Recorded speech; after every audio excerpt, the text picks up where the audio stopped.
And I will call the January 26th, 15th meeting of the Street Task Force to order. All are in attendance currently except for Matt Shear. And we will start the meeting. I have a couple comments to make and then I'm going to let Chad run the rest of it.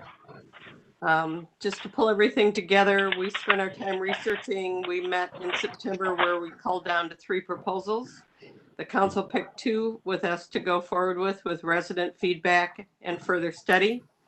Our residents have responded, and it seems to me and to Chad that we should go forward with steps 1 and 2, but to add a different years, 16 years for 1 and 2 plus 11 years, which is 10 years, which then includes some of the council feedback that we had gotten. And I will let Chad work through the resident responses and we can at the end, if that's okay with you guys.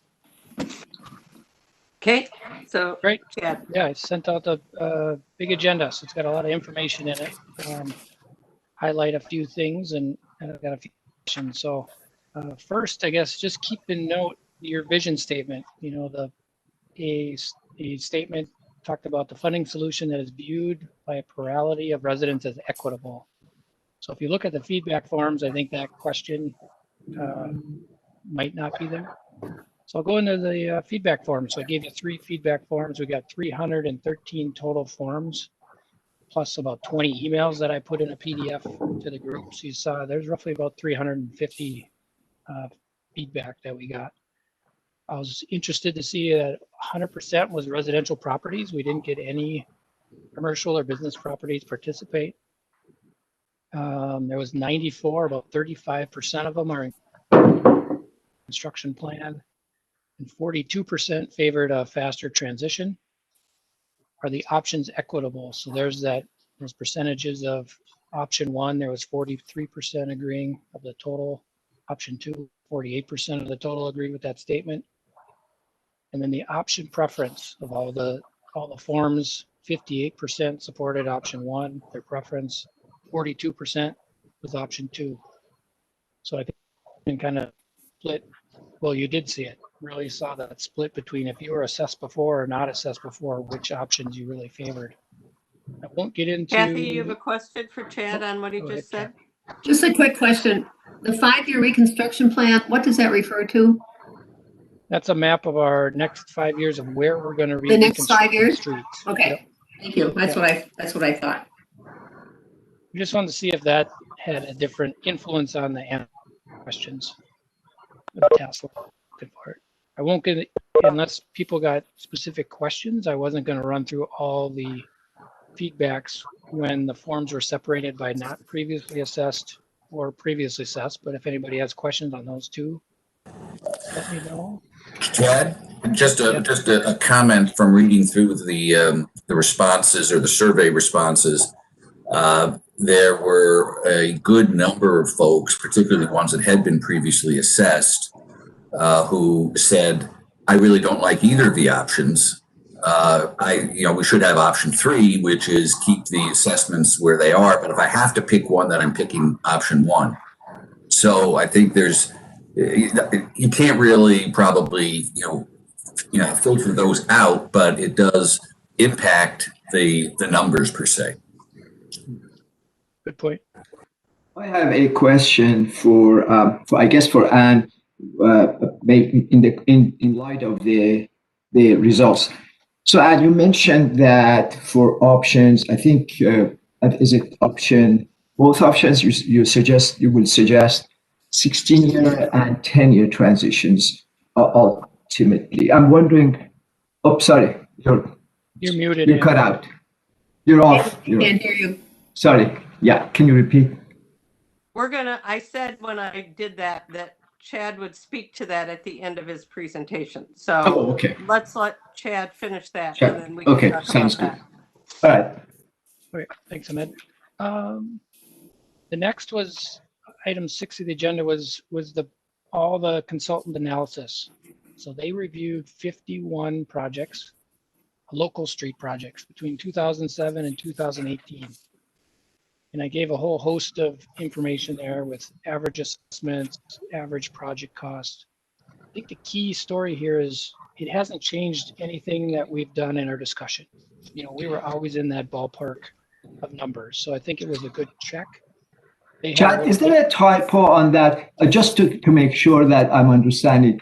On page 3, your item C, it says subcut range from $1,500 to 1.7 million. And then that's bottom on item D says range 1% to 52%. $1,500 wouldn't be 1%, would it? So I was just wondering if there is a number that's missing there. Is it? I can open the 15,000 maybe? Is it? I just don't understand. I don't think the low end of the range really matters because the task force has been talking about a much bigger number. So maybe I just want to make sure that the numbers are I guess, mesh with each other. Yeah, that's all. I was more concerned with the high number. We had that one project that was, remember I kept talking about 28%, 30%. We did have one. Wow, that's amazing, Bill. That is 1.7 million. So is that the Gulf Terrace project? Yeah, and that's notoriously bad soils in that area. Got you. Okay. So then there was some explanation on the other piece I'd like to call out here is, the average percent of assessments for subcut is 15%. Roughly where we've been talking about the meetings. The aesthetics, we talked about the aesthetics and the things in the right of way. The irrigation systems, the pet fences, it's really not a big part of these project costs. It's 0.5%. It's averaging about 13,000 a year. So I'll get down to the comments later, whether or not we should force people to pay for those themselves or keep it part of the program. Is it worth the effort to make them do that or not? Probably. And the consultant side inflation at 2%, and we were using 3%. So we're all in line there with inflation. Figure 1, we took those 51 projects and just plotted the subcut totals for 2019 dollars. So you can see that 1.7 million is kind of an outlier with a couple other higher ones. But we're kind of in that, $500,000 range, just under for most of them. Quick question. Did you have a median as well? Did you figure, do you have any, these are averages. Do you have any median values as well? Or I couldn't calculate them. I just haven't. Okay. Just curious. Right. No, if you don't have it handy, that's fine. Yeah, and maybe the task force wants to talk about setting these numbers. We used a number of 950,000 for the tables to cover stuff. And Don and I had talked this week or last week, and we thought that was still a number to probably go forward with the council as they talk about their budget stuff in early this year. Chad, in that figure 1, which I think is where you plot out the different subcut costs, what is the scale on the horizontal bar there? It's just the number of projects. There's no rhyme to that scale. So it's just plotting. I think it's over the years. I think the first few years, I think it's over time. So each of those dots is a project. A project, okay. Yep, in 2019 dollars. Yep, good question.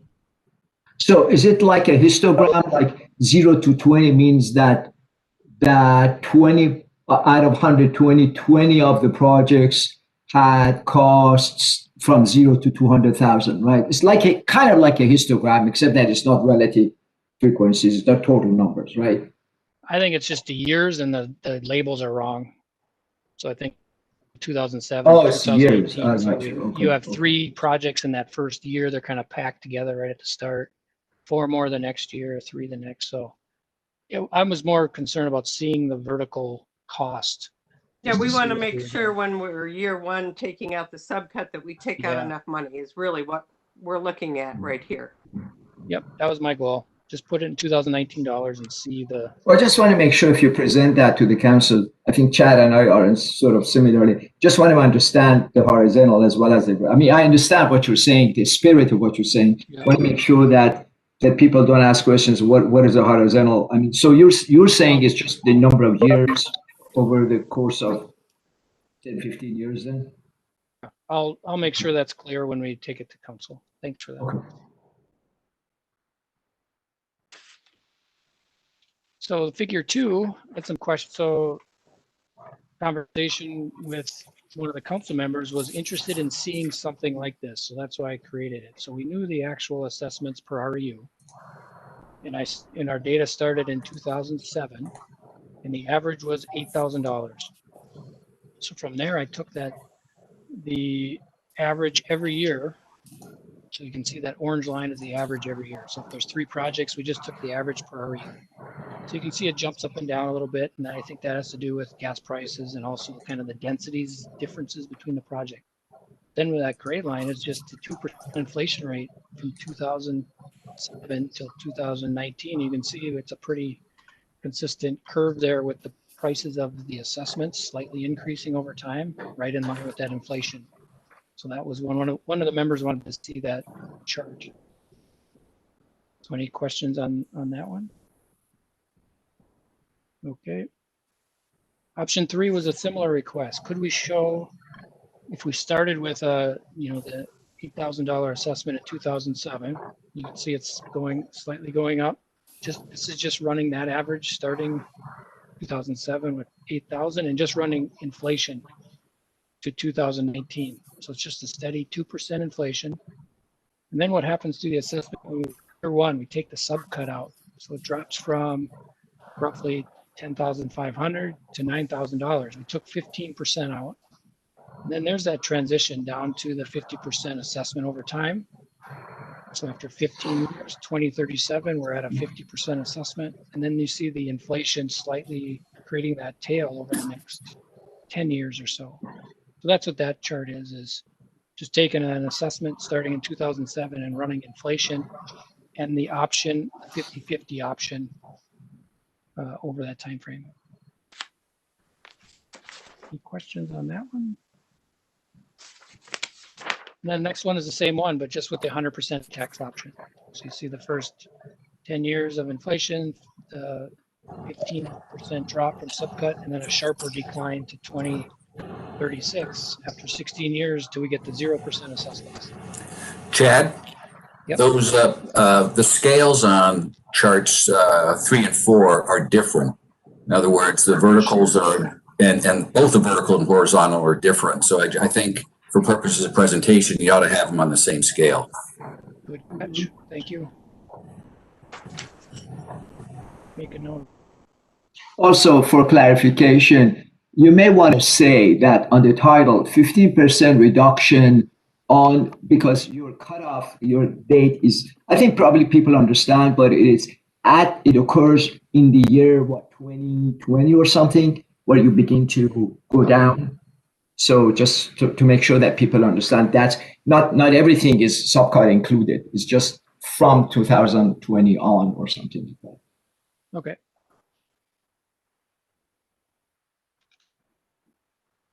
Thank you. And then, so those are the local ones.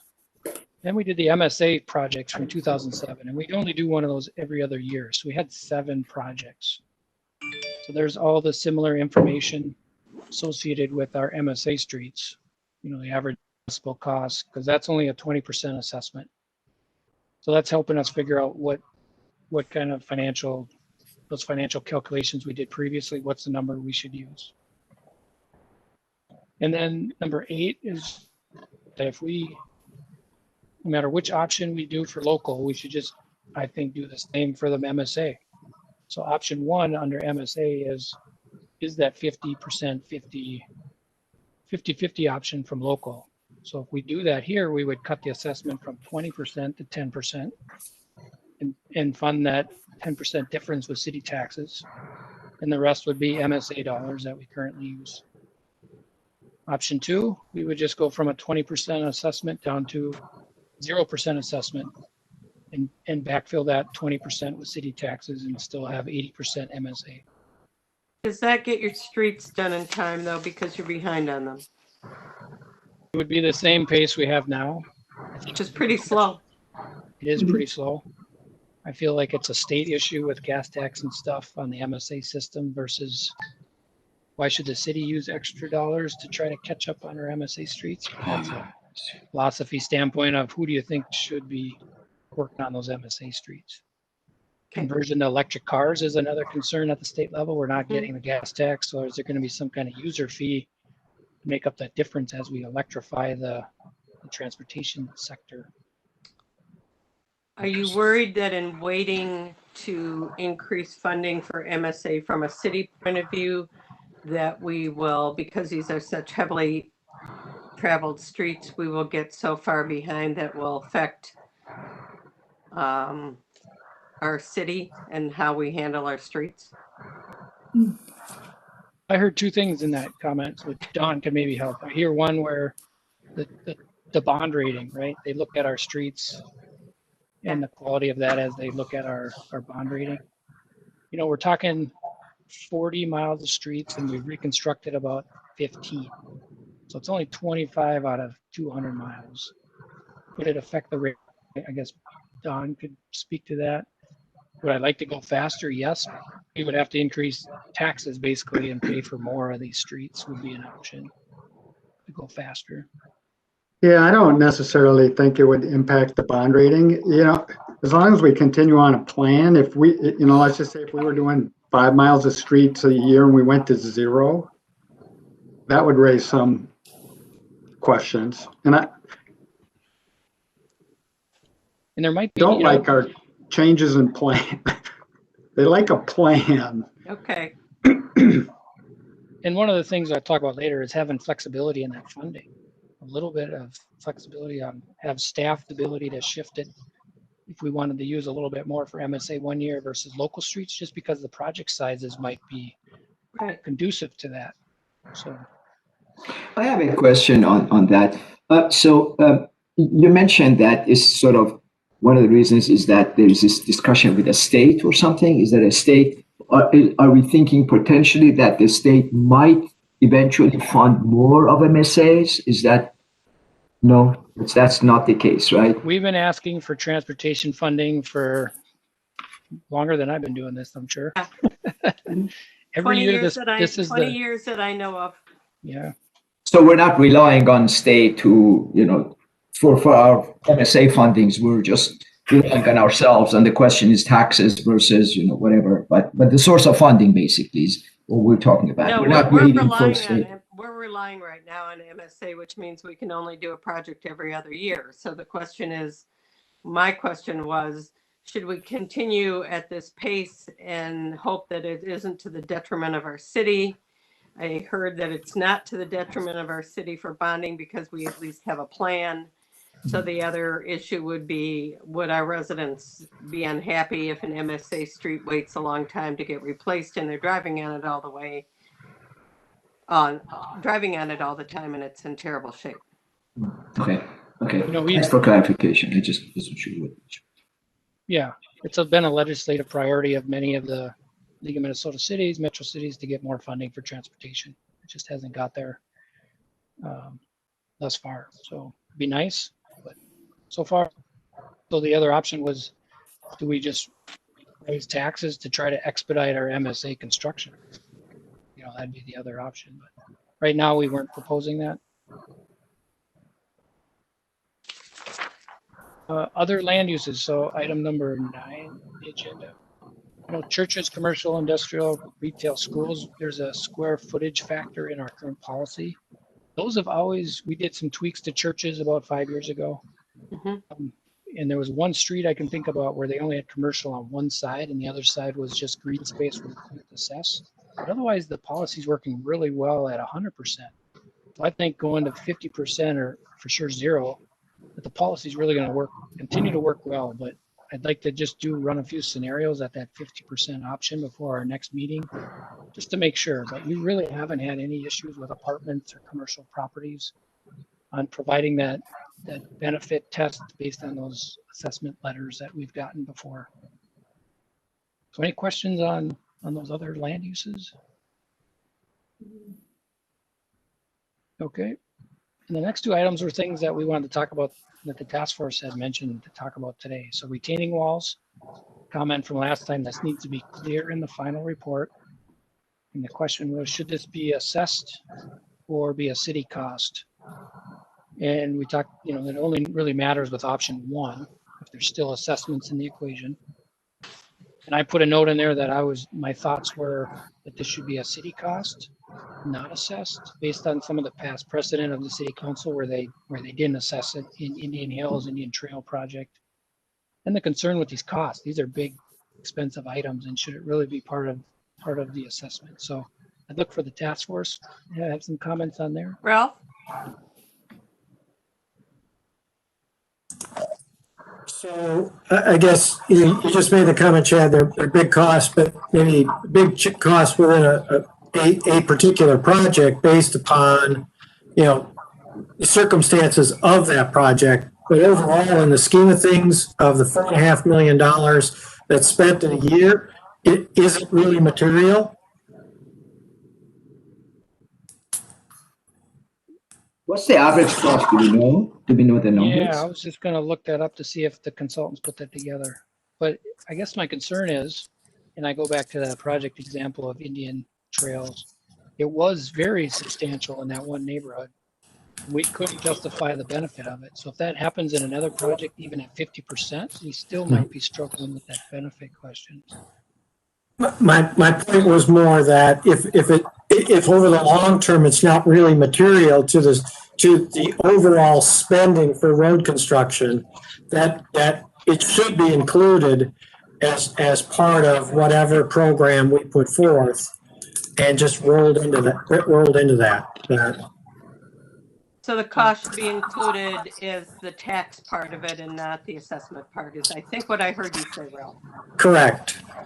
I might even suggest, Ralph, as we did with the subcut, is that if you move into a neighborhood and a block away there's a huge part of a hill and you don't understand that that's going to be an additional cost to you potentially, similar to subcut. So we just look at it as it's part of a neighborhood, and that the city needs to be able to plan to do it at the time they're doing it and not put it off.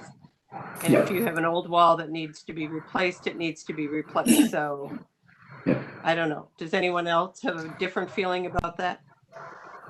I thought David had his hand up. I don't know if you want. I was just going to pile on with what Ann was saying. We'd be inconsistent if we didn't treat it the way you're suggesting, Chad. Okay. Yeah, I agree with that. It's sort of like subcut, similar in a way, in concept. So I agree with that. Well, great. I'll note that. Sounds like city cost. The one that's not quite as black and white, in my opinion, is the street lighting. The street lighting, we typically ask residents whether or not they want it. And it's always this 50. And we do maybe 1 out of 10 projects has street lighting as part of it. I guess new street lighting. There's already lights out there with Excel on usually the intersections only. So this would be additional lighting like along sidewalks and stuff. Ann remembers projects where we've done this on 54th Street near Concord, and we did one down by Valley View Road. But most of the time we don't add additional lights unless we get kind of support from the residents. So I'm looking for people, the task force thoughts on the street lighting part of it. If it should just be a city cost and let the residents decide whether or not they want it, or should it still be assessed because they're going to select it whether they want it. Kathy? I just have a question on that, which I've had before.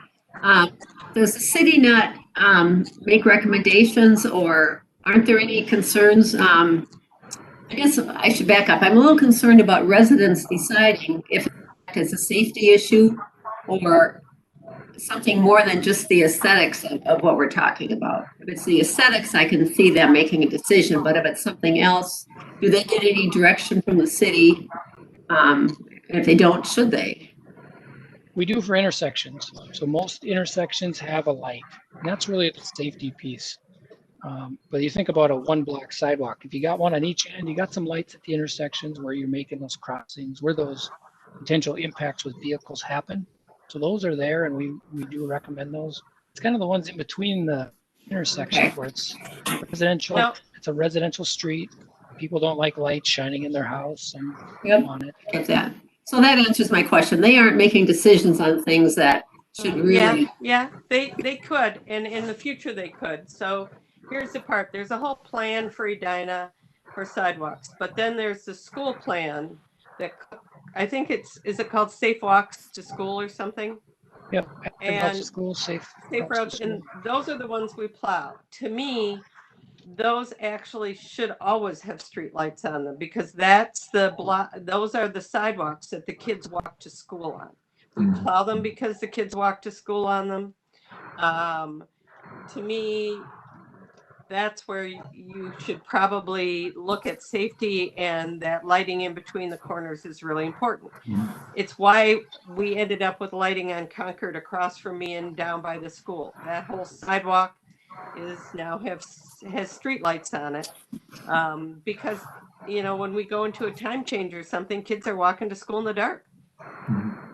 And were those paid for and by the assessment, or are they put in at a different time? Well, it was an MSA street, so we paid for part of them, and but we only paid 20% assessment, so it was maybe $100 or $200 a house. It wasn't very much. Chad wasn't even the engineer when we did this, but it. But it was a choice to the residents.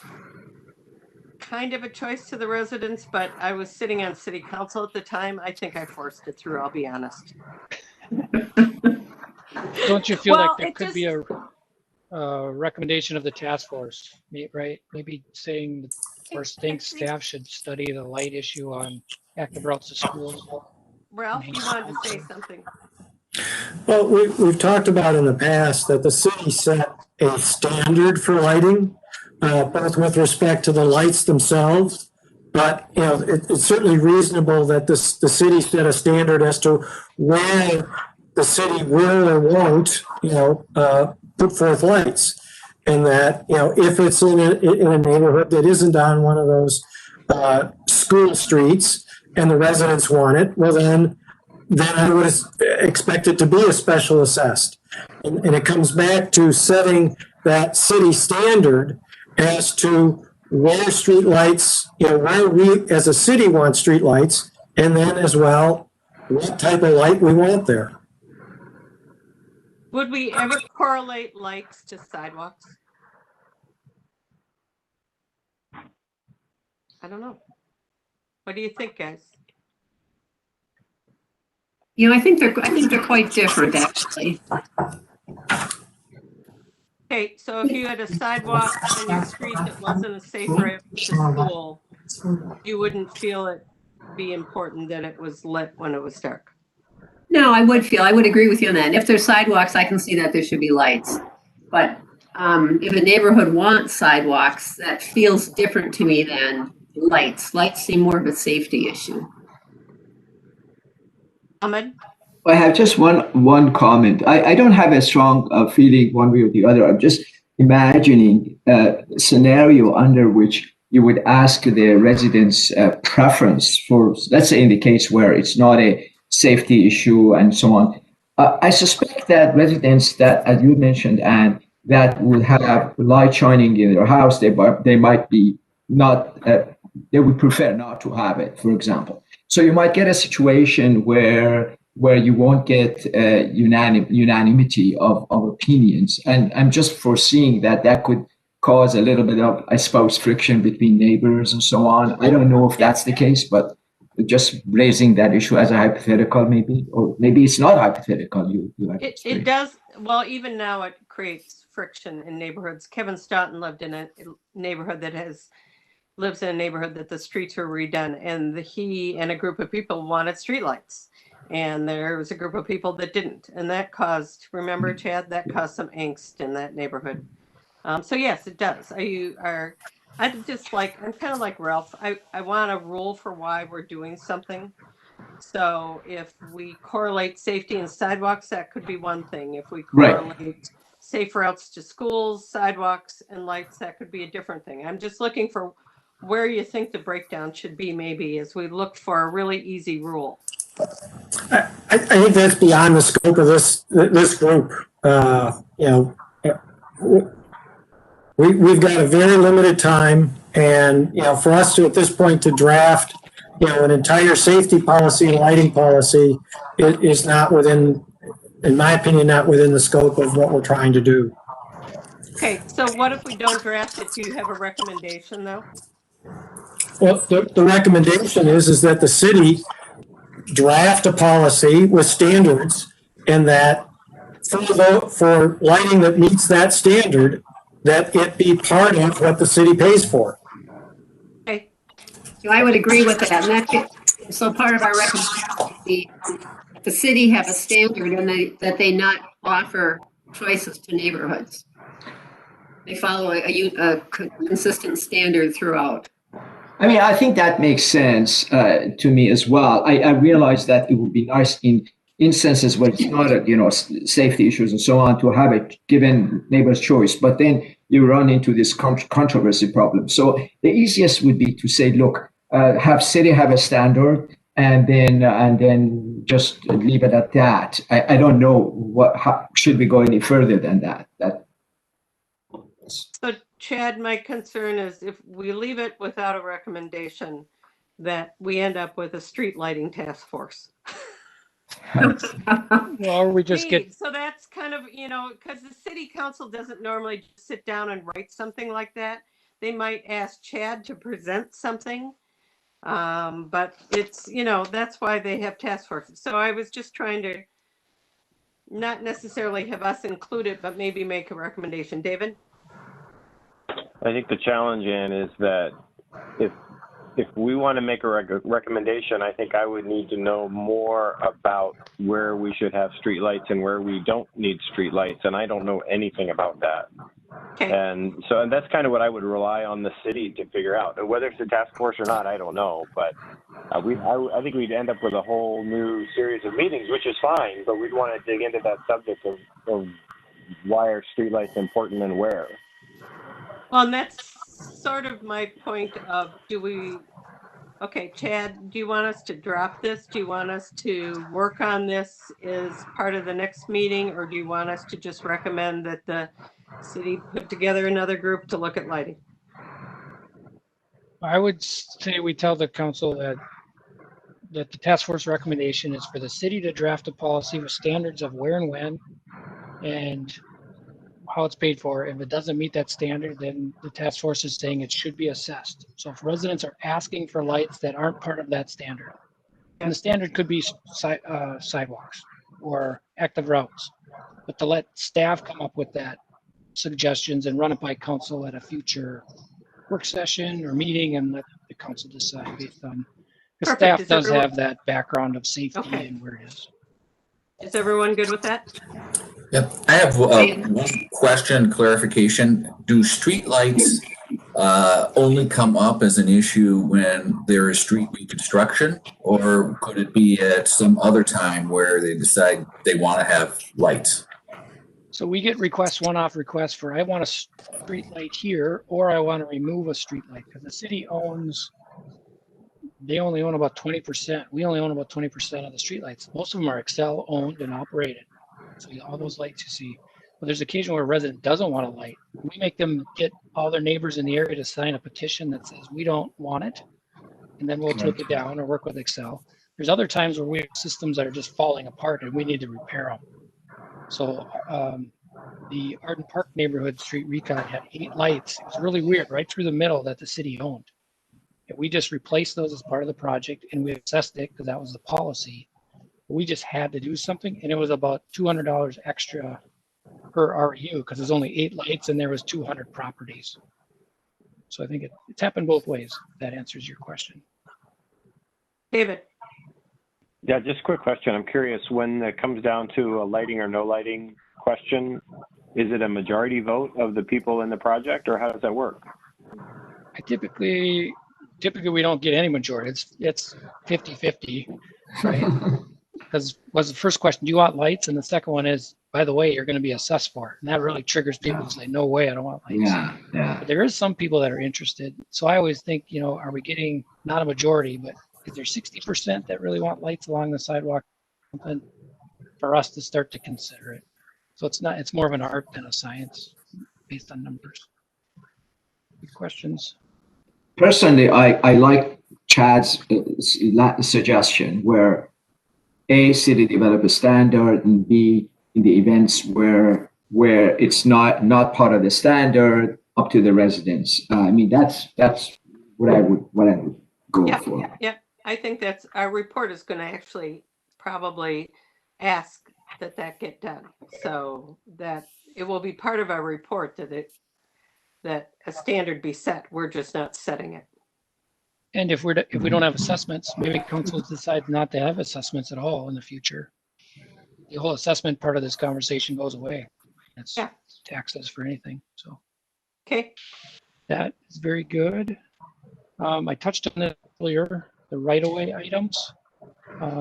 When I looked at how much that was part of the project costs, going back to the word that Ralph used, material, it's not material in these project costs. We really want to fight people and have them all of a sudden have to coordinate all this themselves, or we just keep doing it as a project. So that's what I would recommend is city keeps coordinating and get those things fixed for residents for all the pain and hassle of a street recon in your front yard. Any comments on that one? Support it? Supported. Okay. So now into the options. We looked at the numbers. So we think it's $4.5 million of need.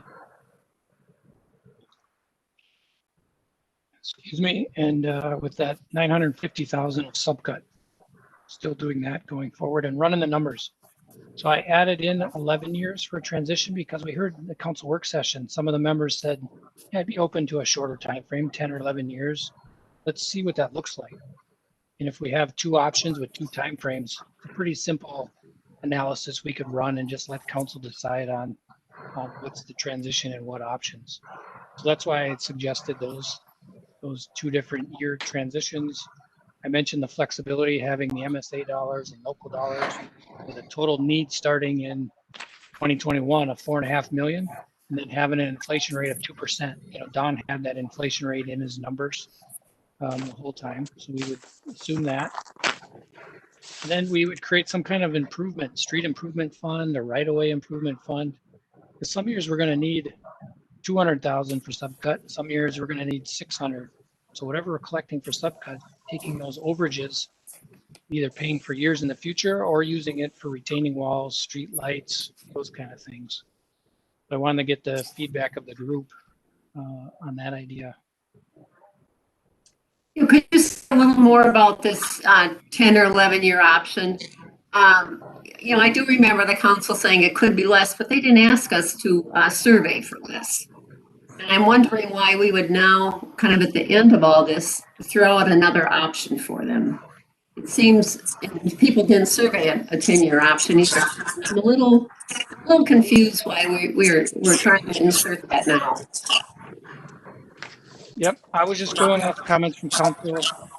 We got about 25% of the respondents said to be open for more faster transition. I just thought having 75% not. So just having run another set of data, but that was just my idea. I'm looking for the task force on you want to present to the council. I'm just feeling like I just don't understand why we would bring it up. I appreciate it's your interest. I get that. But it isn't what we heard from the council, nor what we were asked to do from the council, nor what we asked people to respond on. Ahmed had his hand up and then Ralph. So I guess I would take Kathy's comment in the other direction. I would say that there is a fair number of, I don't remember the percentage right now from the respondents, but there was a good number that said faster transition, and one could interpret faster as even 5 years, because I remember when I looked at some of the survey actual questions, there were people that had clicked 5 years. I don't have the numbers to know, but so I mean, it's all over, right? So there's some people who said faster, and that faster could mean 10 years, it could mean less than 10 years, right? Well, but I would look at the numbers. It wasn't a majority requesting that. And I know you're supportive of 5 years, Hamid, but I know. It wasn't majority, but I think that, yeah, I don't have the numbers in 42%. front of me. There were 67 people out of 313 that clicked 5 years. I Yeah. can tell you what it was. And I Ralph? just looked at the total number. There was 42% that said they favor faster transition. Faster, yeah, faster walked into. Okay. So I'm going to come back to something that, you know, we've raised before, and in my opinion, we haven't resolved. And that is a chart that shows from year 1 to year 15, and you don't need to show every year, but certainly more than just year 1, which is basically what we've done, the impact of the different options that are before us. And if you look at the difference in cost to homeowner for option number 1 versus number 2 today, it's negligible over that 15-year time period. Whereas if you look at the cost to those homeowners who are going to have to bear that assessment over that 15-year time period, even at year 10, it's still a very significant cost that's being borne by that homeowner. So, Ahmed, please. So, that is fundamentally what we haven't laid out in very clear terms to the people. And I believe that if we're going to show a shorter time period, that we don't go with 11, because nobody's ever talked about 11. We have talked about 5 as a group. And I think that it's worth showing 5 just because of how little difference between the cost to previously owned homeowners having been assessed versus the cost to those homeowners who haven't been assessed. And you're going to, even in year 10, certainly in year 5 and in year 10, you're going to run into the same sort of disgruntled homeowners saying, well, gee, I don't think that $10,000 is a good amount that I should have to pay. And so I don't think you're going to get rid of a lot of the angst with the extended rollouts. And Can I add one thing too? Kathy? You know, I think we shouldn't forget about all the people that responded that have already paid assessments, and they were not happy with either option, I think, as Chad mentioned earlier. And if they had to pick one, they'd go 50-50. But there's a lot of people out there who really feel like they've paid, they've done their part, they don't want to pay anymore. I get that. But I think we need to remind ourselves, and probably the council too, that that's one reason we picked 15 years. To put it out there a long time, 15 years was coinciding with the amount of time they could take to pay an assessment. And to the extent that helps, you know, make them feel better, I don't know if it does, but that was the reason for 15 years. And I think, like I said, we should remind ourselves and them of that. That was one way to kind of reel in that displeasure with either option. So I have one question to all of you, and then we'll keep going on this conversation. We didn't get any feedback from the council that was interested in having us move forward with that 5-year plan. No. So we did get some feedback, as Chad said, from one council member that maybe it could be faster than 16 years, but not the 5. And then we had James Pierce that said he was used to a 10-year construction timeline. So I'm of the idea that like Kathy, we're looking at the 2 16-year proposals. I do know that we will probably get in there. I'm gonna just tell you that I think that they're gonna end up with 50-50, that they're the most interested in, and then their next question is going to be, well, show me what that looks like for less years. How about we talk about that and see where you are on that? Yep, Chip. I would agree. The comment about the construction period, I think, is relevant from running a business standpoint. It's not particularly relevant when we're talking about a community where people have been historically assessed and now they're going to be paying taxes for other streets to get done. I think it's an apples and oranges thing.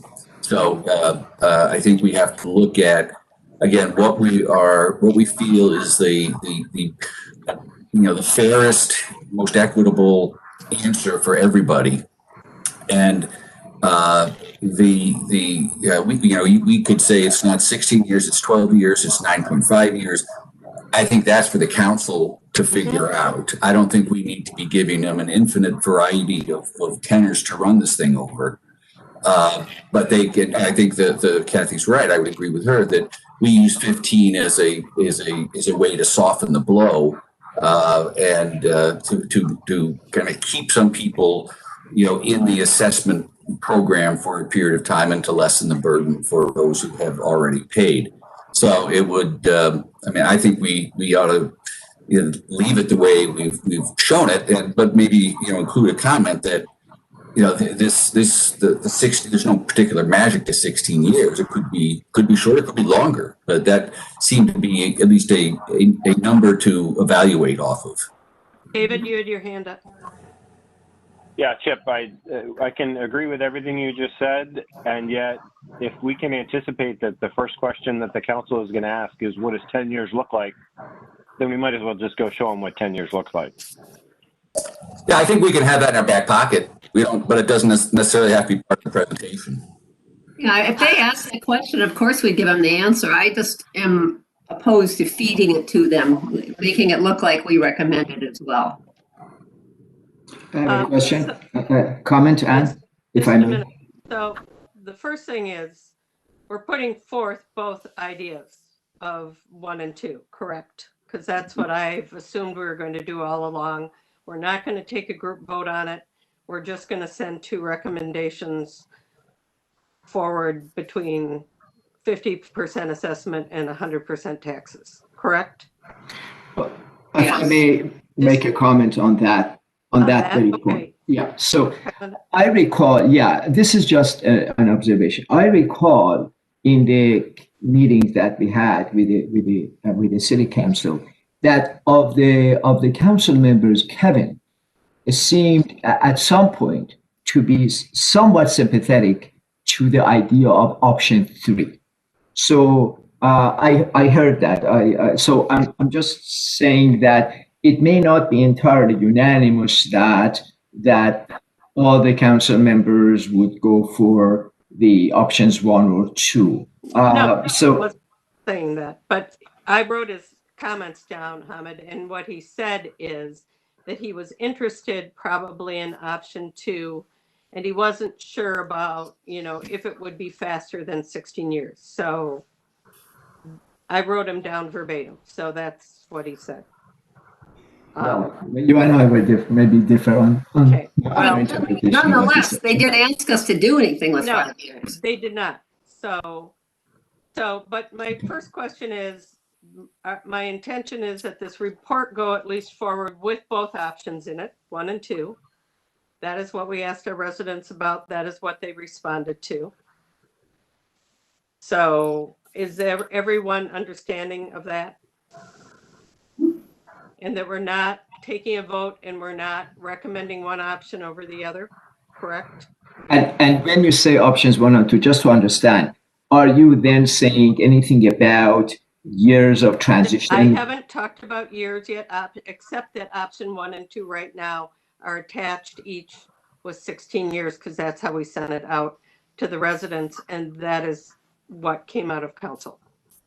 I haven't talked about the number of years yet. I'm just trying to get you to all understand that this report will have 1 and 2 in it. It will not have a recommendation from us that one is better than the other, or that either option is better than the other. I shouldn't use the word one.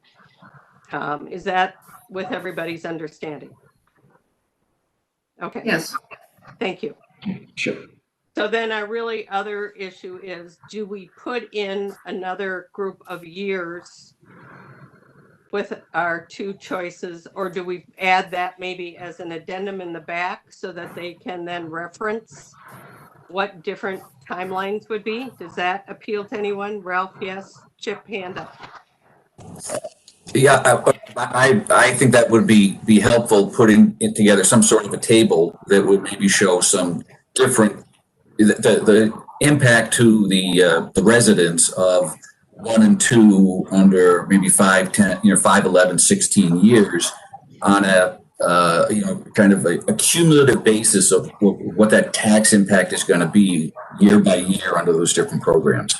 I would suggest, if I may, I would append what Chad just said by having a graph like what Ralph suggested in that addendum at the end. So compare, taxes versus the costs, that kind of thing.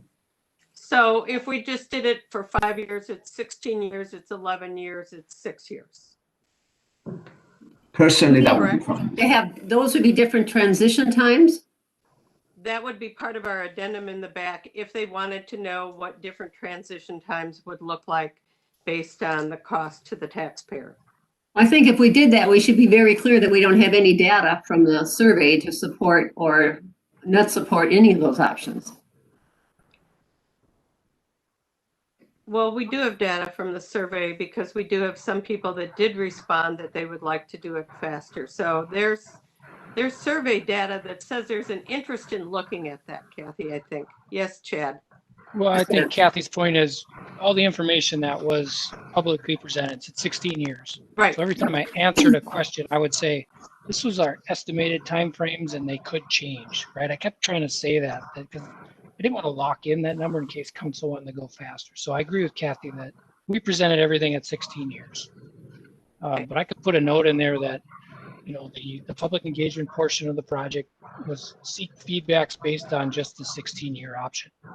We can put that in. I mean, we did ask the question, if you didn't like 16 years, what would you like? So there's at least been that question out there for all the residents that maybe it won't be 16 years.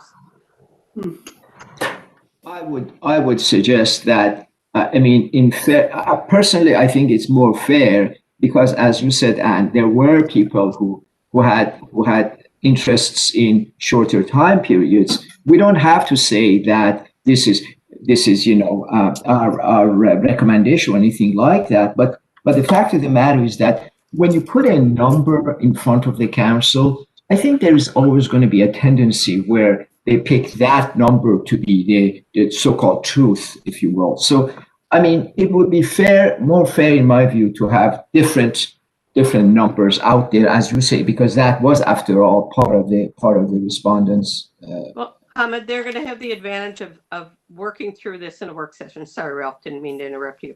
So I'm just telling you that we want to give them as much information that we anticipate that they might ask for. And in a work session, they're going to ask for a lot of information.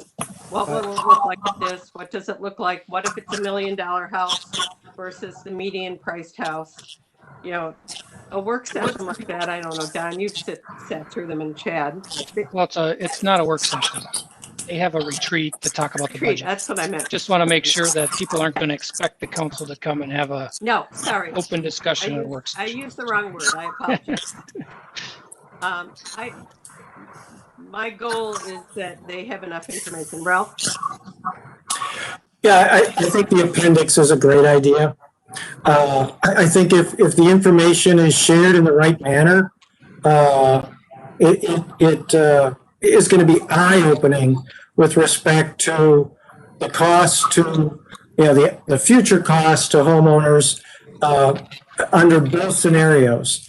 And I guess, one of the points that, I think is relevant is that even at year 10, if you assume that you had started with this $32,000 street assessment, backed off 25% for subcut, even at year 10, you'd still be looking at a $16,000, almost $17,000 assessment under these plans we're proposing. And I think that that combined with the $650 incremental cost to a homeowner who's already been assessed over a 16-year time period, I think it's enlightening. Okay. Ralph, I think I understand what you're looking for in a chart, a graph. If you have one or have an agenda, send it to me because I got all the data and I could probably create what you're looking for. But It's already been created. I think I have a better understanding of what you're looking for there. I guess the other thing that I would like to say is that, what we haven't talked about today is what I would call the key learnings or key takeaways from the survey. At the end of the day, it's a very small group of all residents that have replied. But when you look at so many of the responses, I guess, I'd look for a thumbs up, thumbs down. Is there consensus amongst our group that the current method is untenable, is unsupportable going forward? And I believe that's the case. And that's why there needs to be a change. And why, when we set our vision, we said that we were looking for the most equitable way to make a change, with the understanding that a change had to be made. Do we all agree with what Ralph just said? That our current I'm not sure I system understand is the question unequitable? exactly. Agree with that. What? Yes? I don't know. No? What? I agree with I'd like that. to hear the proposition restated. What exactly are we agreeing to? And a change has to happen. It's not Ralph, legally you're and muted. financially sustainable, the current 100% assessment policy, right, Ralph? That's what you're saying? And I think our report said that Yeah. in so many words. The residents that participated, they didn't see it, didn't want to read it, didn't want to acknowledge it, right? Right. That happens Like when it. you disagree with stuff. So, That's true. you do your best to provide the information and people take the pieces they want to see. But I think that's a fundamental premise that we need to get out front. Yeah, Actually, maybe that was in something that Jennifer Benneret sent to every council member. Was it a week ago? It was a chart. If you get questions, here's what's going on. And one of them was, why are we looking at this policy? And it was that it was no longer sustainable. Ralph. Yep, it was a frequently asked question. She made it nice and pretty in a PDF so they could hand it out to members of the public. So I know we only got 3 or 2 minutes. Maybe we hit schedule quick. Okay. That's all right. Just a quick comment, please. I don't see anything wrong with providing the kind of information where future costs or both scenarios are compared in an addendum or appendix. I don't see that as being, we don't need to suppress that information. That's all that's why I was, that's all I'm saying. Thanks. Okay, Chad. So schedule. We'll have another meeting in 2 weeks. I've already started the draft report using what we've had in the past. I got a great start on it. Looking for the task force really to get into it and edit it once I get it over to you, because it's coming from the task force. I'm doing my best to kind of write what I heard from the group. I'm hoping to have that final report. We have 2 meetings we want to get, one or the other, either February 17th, which I think would be a pretty fast turnaround, but our deadline is March 2nd, council meeting. Taking this report recommendation to the council on March 2nd. So then they have it available for their council retreat where they start talking about the budget. They really need this in front of them before they have that retreat. And then they'd have the retreat, they would talk with staff, and then staff would hear what they're talking about, and then we would bring back the actual policy, the assessment policy, back to council in late March or early April for the council to then consider changes to the policy based on the task force recommendations. We present at that March 2nd meeting? We don't present it. We're there usually. Chad presents it. Will be, I would assume, on the call, but not speaking parts.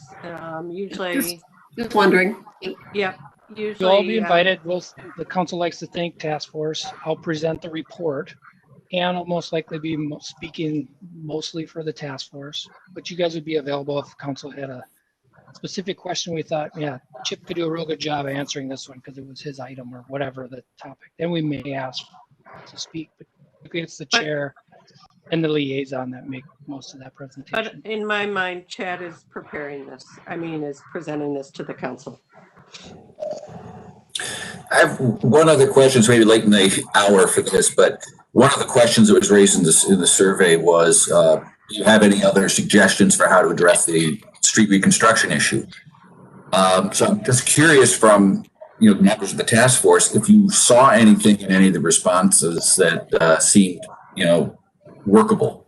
I didn't, but I read them all. I didn't see anything. No. since we asked them, I think we ought to at least see if anybody thought anything. Yeah. No, I went through all of them. Ralph looks like he went through all of them. I went through every single one that had been previously assessed, and I didn't see a single suggestion that was anything that we hadn't already addressed as part of our work. Yeah. I didn't read every item that for people who had not been assessed. I did. Okay. Well, it's a 12:01. I will thank you all. And what, Ralph? Yes, sorry. Do we feel we need to meet on a weekly basis between now and when we get the report out? I don't think there's anything until we get the report, and I think Chad doesn't have a chance of getting it out in a week. So are we thinking there's a meeting between the 17th and the 2nd that you were worrying about, or should you want to change that meeting from the 17th And the a week 9th. later? February 9th, have another meeting. I'll try to get the draft to you by early next week. And then we'll just have to do between emails, I guess, and maybe we can get most of it edited through emails, and then the next meeting, maybe there's some key points that the task force really wants to clean up at that point. Okay. So we have about a month. I think we can get there. Between maybe 1 or 2 meetings and some emails. Okay, if we hit a speed bump, Ralph will talk about putting another meeting in. Yeah, good point. Okay. Appreciate it. Thank you. Okay, bye, guys. Meeting's Thanks. over. So, Bye-bye. Thank you.